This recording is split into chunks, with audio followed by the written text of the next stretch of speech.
समाजातील प्रत्येक घटना थेट आपल्यापर्यंत पोहोचवणारे आपलं हक्काचं न्यूज चॅनल क्रांती सूर्य न्यूज। संपादक शशिकांत राजवंत। पलूस कडेगाव विधानसभा मतदारसंघाचे महाविकास आघाडी काँग्रेस पक्षाचे अधिकृत उमेदवार डॉक्टर विश्वजित कदम यांच्या प्रचारार्थ माजी समाज कल्याण मंत्री व विद्यमान खासदार चंद्रकांत हंडोरे यांची प्रचार सभा अंकलकोप येथे आयोजित करण्यात आली होती। यावेळी बोलताना चंद्रकांत हंडोरे म्हणाले की देशाचे नाव बदलणे व राष्ट्रध्वज बदलणे हा अजेंडा आरएसएसला राबवता आला नाही, कारण सत्ता नव्हती। सध्या त्यांच्या सरकारने आरएसएसला मोकळीक दिली आहे। त्यांचे राज्यघटना बदलण्याचे कारस्थान उघड होत आहे। फडणवीस कधी कोणाचा घात करतील याचा भरोसा नाही। निवडणुकीच्या पार्श्वभूमीवर लाडकी बहीण योजना आणून लोकांची दिशाभूल करण्याचे काम सध्याच्या सरकारने केले असून ही योजना कधी बंद पडेल सांगता येत नाही, परंतु आमचे सरकार आले तर तुम्ही हीच योजना महालक्ष्मी नावानं सुरू करणार असून यामध्ये फक्त बहिणीच नाही तर आई, आजी, मावशी, काकी या सगळ्यांचा सहभाग असणार आहे। या योजनेअंतर्गत आम्ही प्रत्येक महिलेस 3000 रुपये देणार आहे। सध्या डॉक्टरांनी धंदा सुरू केला आहे। औषधांचे दर भरमसाठ वाढले आहेत। अनेक ठिकाणी उपचाराअभावी गोरगरीब व्यक्ती आपला जीव गमावत आहेत। अशा कुटुंबांना आधार देण्यासाठी आम्ही आमच्या सरकारच्या माध्यमातून प्रत्येक कुटुंबाचा 25 लाख रुपयांचा विमा उतरवणार असून त्यांचा औषधोपचार मोफत करणार आहे। मोदी सरकारने अनेक खोटी आश्वासने दिली, त्यामध्ये 2 कोटी तरुणांना सुशिक्षित बेरोजगारांना नोकरी देतो असे सांगितले होते, परंतु 10 वर्ष झाली यातील किमान 2 लाखांना तरी नोकरी लागणे अपेक्षित होते। या 10 वर्षात वर्षाला 2 कोटी तरुण नोकरीला लागले असते तर आतापर्यंत 20 कोटी तरुण नोकरीला लागले असते आणि या देशातील गरिबी संपली असती। नोटबंदीने अनेक छोट्या कारखानदारांचे कंबरडे मोडले आहे। अनेकांचे मोठ्या प्रमाणात नुकसान झाले आहे। या पार्श्वभूमीवर आमचे महाविकास आघाडीचे सरकार आल्यानंतर आम्ही सुशिक्षित बेरोजगारांना प्रत्येकी 4000 रुपये महिना देणार असल्याची घोषणा चंद्रकांत हंडोरे यांनी अंकलकोप येथे केली आहे। यावेळी बोलताना त्यांनी मोदी, योगी, शहा यांच्यावर घणाघाती टीका केली। या मतदारसंघात स्वर्गीय डॉक्टर पतंगरावजी कदम यांनी विकासाचा डोंगर उभा केला। दलित वस्ती पुनर्वसनासाठी त्यांनी निरंतर पाठपुरावा करून येथील दलित वस्तीची उभारणी केली। या अंतर्गत त्यांनी दलित वस्तीतील समाज बांधवांना समाज कल्याण निधीतून 450 घरे बांधून दिली। टेंबू लिफ्ट इरिगेशन तसेच शेतकऱ्यांच्या हिताचे निर्णय घेण्याबाबत पतंगराव कदम नेहमी अग्रेसर असत। पूररेषेतील गावांचे पुनर्वसन करण्याचा प्रयत्न पतंगराव कदम यांनी नेहमीच केला।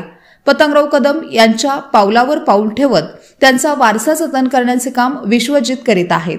आपल्या मतदारसंघाच्या सर्वांगीण विकासासाठी आपणही विश्वजित कदम यांना भरघोस मताने निवडून आणणे गरजेचे आहे। तसेच पतंगराव कदम यांच्यावर जेवढे प्रेम केले तेवढेच प्रेम विश्वजित कदम यांच्यावरती करावे आणि त्यांना निवडून आणण्यासाठी मतदान स्वरूपी हातभार लावावा असे आवाहन चंद्रकांत हंडोरे यांनी केले। यावेळी सुनील गोतपागर, सरपंच राजश्री सावंत, युवक काँग्रेस महासचिव प्रणाली पाटील, भिलवडी गावचे माजी सरपंच राहुल वसंत कांबळे, भीम शक्ती सांगली जिल्हा अध्यक्ष सिद्धार्थ माने, बाळासो भंडारे, एन.के. कांबळे, शशिकांत बनसोडे, दलित महासंघाचे संस्थापक अध्यक्ष उत्तमदादा मोहिते आदींसह महायुतीचे पदाधिकारी, कार्यकर्ते व ग्रामस्थ मोठ्या संख्येने उपस्थित होते। आणि 154 याच्यामध्ये 9 आमदाराचाच फरक आहे। हा देवेंद्र फडणवीस कधी घात करेल याची गॅरंटी नाही, तर त्यांनी एकनाथ शिंदेला असाच फोडला, अजित पवारांना फोडला। त्यामुळे हे 9 आमदार फोडून परत त्यांचं सरकार आणायला ते काही कमी करणार नाही, कारण आम्ही नेहमीच ओरडतो खोके सरकार, खोके सरकार, 50 खोके एकदम ओके आहे ना, हे सगळं बरोबर आहे ना। आता जाऊ दे, तो मुद्दा आपल्या समोर आज नाहीये, पण आपलं सरकार मजबूतीनं आलं पाहिजे आणि मजबूतीनं आपली सगळ्यांची कामं त्यांनी आपल्या मंत्र्यांनी केली पाहिजे, ही आमची सगळ्यांची भूमिका आहे। मागच्या आठवड्यामध्ये राहुल गांधी, शरद पवार साहेब आणि उद्धवजी ठाकरे साहेब,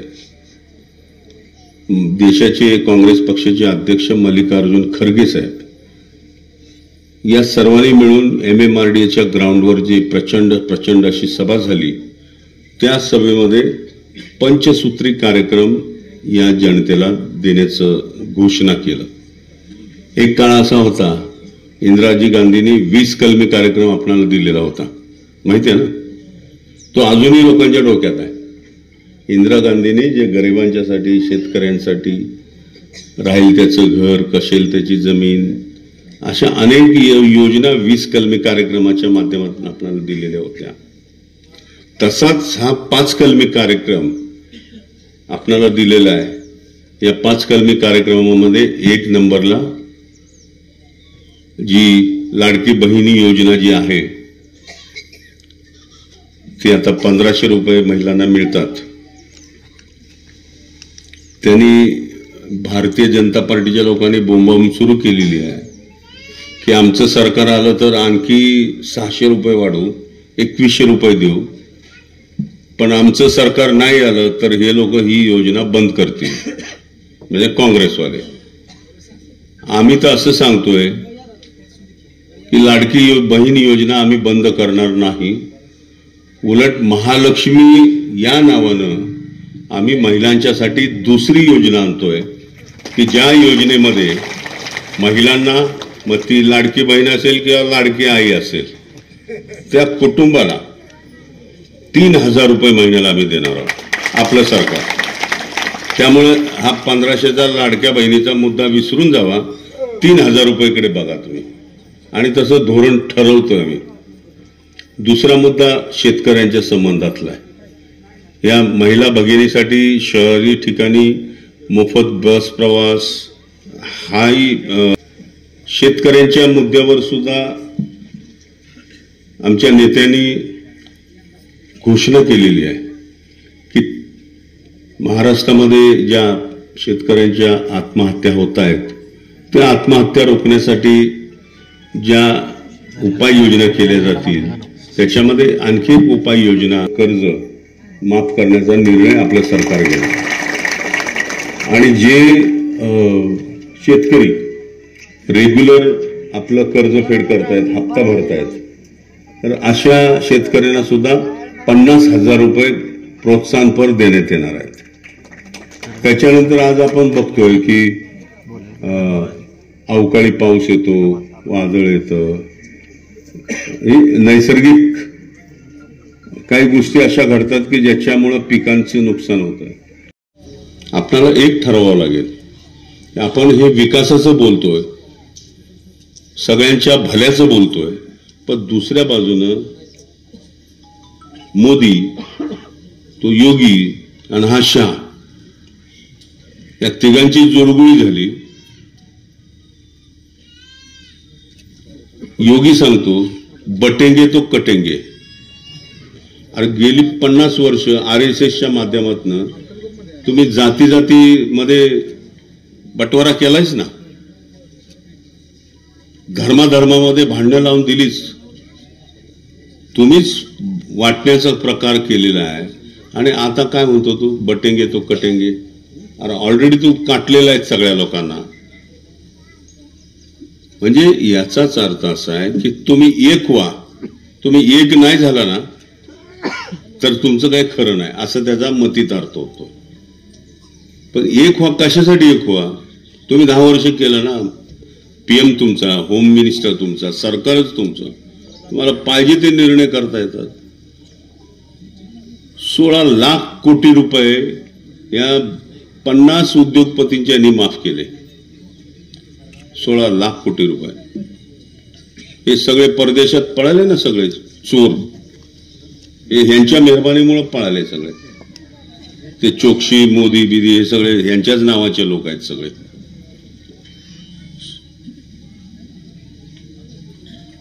आणि मला एक सांगा की अशा पद्धतीनं लोकांच्या मध्ये तेढ निर्माण करायची, धार्मिक वाद उत्पन्न करायचा, जाती जातीमध्ये तेढ निर्माण करायची आणि त्या सगळ्या भांडणामध्ये ह्यांची पोळी ह्यांनी शेकून घ्यायची, हे आता चालणार नाही। देशातल्या जनतेनं दाखवून दिलं लोकसभेच्या निवडणुकीमध्ये। राहुलजींनी जी भारत जोडो यात्रा काढली त्याच्यामध्ये आपण बघत असाल, त्याने 2 गोष्टीचा प्रामुख्याने उल्लेख केलेला होता। एक तर या देशाची लोकशाही टिकली पाहिजे आणि दुसऱ्या बाजूने या देशामध्ये जे संविधान परमपूज्य डॉक्टर बाबासाहेब आंबेडकरांनी लिहिलेलं आहे ते संविधान टिकलं पाहिजे. संविधान यासाठी टिकलं पाहिजे की ते कुठल्या एका जातीसाठी नाहीये, कुठल्या एका धर्मासाठी नाहीये.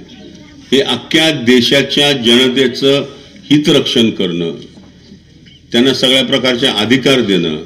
मग तो कुठल्या जातीचा आहे, कुठल्या धर्माचा आहे, कुठल्या प्रांताचा आहे हे न बघता जो भारतीय नागरिक आहे त्याला सगळ्या प्रकारचे अधिकार या राज्यघटनेनं बहाल केलेले आहेत.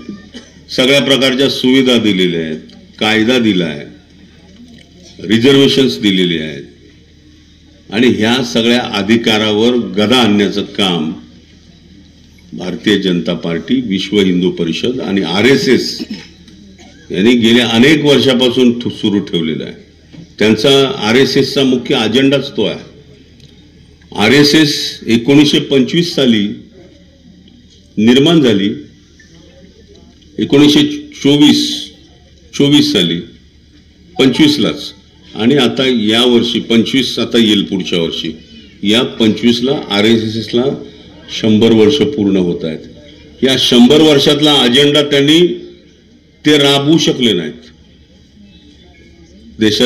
देशाचा राष्ट्रध्वज बदलायचं, देशाचं नाव बदलायचं, पुन्हा एकदा चातुर्वर्णीय पद्धत आणायची म्हणून मनुस्मृती जपायची, असा अनेक प्रकारचा हा वेगळा अजेंडा त्यांचा होता.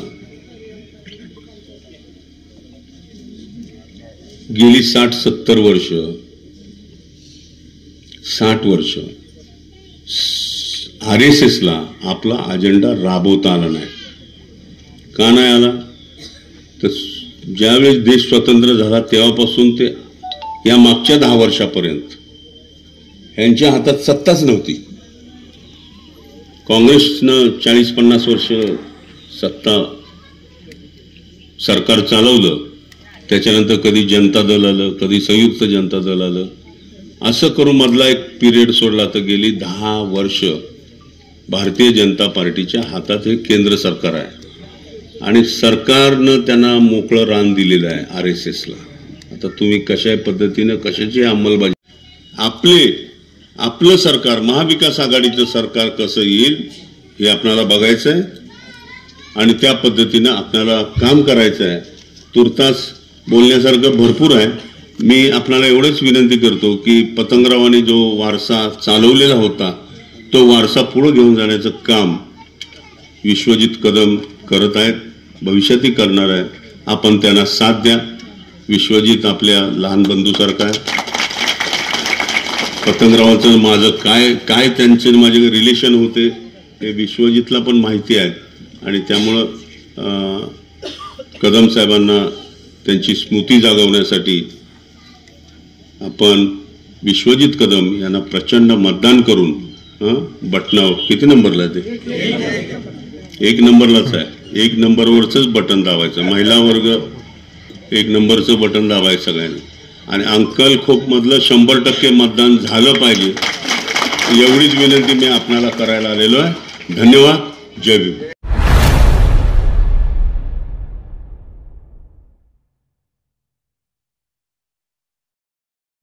क्रांती सूर्य न्यूज, संपादक शशिकांत राजवंत. सबस्क्राईब करा,